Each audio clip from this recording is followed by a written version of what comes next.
which would probably be unhelpful in the long term. He brightened. "Thanks, Kate. Pint of Stella if you don't mind." "Sure."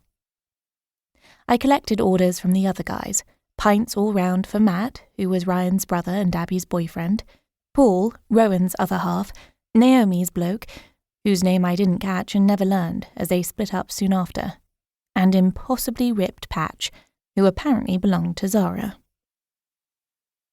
I went to the bar, placed our order and waited while the pints were poured, another bottle of wine opened and packets of crisps piled on the counter in front of me. "Need a hand with those?"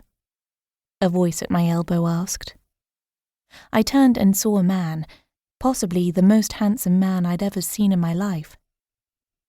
His hair was shining blonde in the lights over the bar. His eyes were clear denim blue. He wasn't wearing a hastily pulled-on tracksuit over football kit like the other guys, but a long plum overcoat that looked like cashmere. His smile was movie star magnetic. And I knew straight away that, while gazing at him would afford hours of pleasure, gazing was all I'd ever do, because he couldn't have been more obviously gay if he'd been wrapped in a rainbow pride flag instead of that expensive coat. "Thanks," I smiled.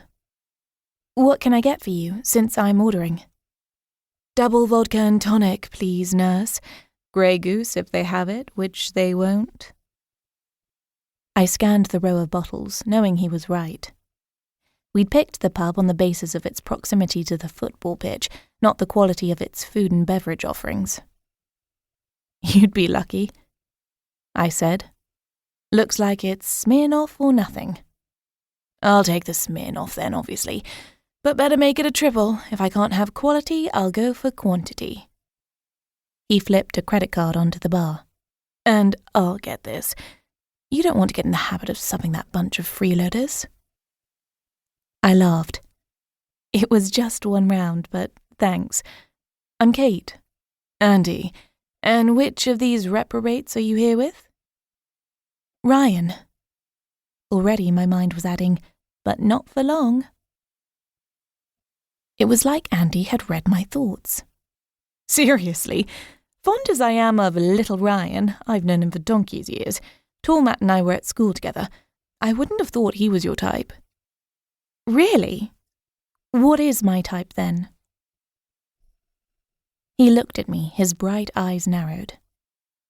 "I can see you with a banker. One of those flash fuckers who drives a Porsche and wears Gucci slippers of an evening. He'd take you out to Michelin-starred restaurants and support you in the style to which you want to become accustomed." "Actually, I'm kind of hoping to support myself in the style to which I want to become accustomed." "Ooh," he said, ambitious, driven, although not in the passenger seat of a banker's Porsche.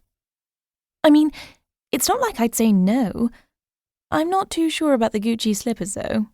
They sound kind of naff. And who wears slippers anyway if they're under 60? Andy looked wounded. "I do, as it happens. Nothing I like better after a hard day selling bad art to people who don't realize it's bad than getting home, slipping into something comfortable, and mixing myself a perfect dry martini." "You don't play footy with this lot, then?" I asked, although I already knew the answer. It was as impossible to imagine Andy wearing shin pads and covered in mud as it was to imagine Ryan drinking a cocktail in designer loungewear. "Heaven forbid! I'm just here for the crack, although it seems to be in short supply. You're the most interesting person here by far." I smiled, flattered but immediately feeling the pressure to do, or say, something that was actually interesting. I could quote Shakespeare, except I didn't know any. I could buy a round of flaming sambucas, except I'd probably singe my own eyebrows off.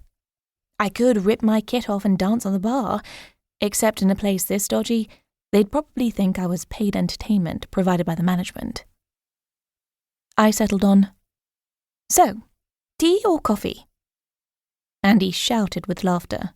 "Oh, so we're playing that game. Coffee, of course. You?" "Coffee." "Cats or dogs?" he asked. "Cats, I guess. I don't really have time or space for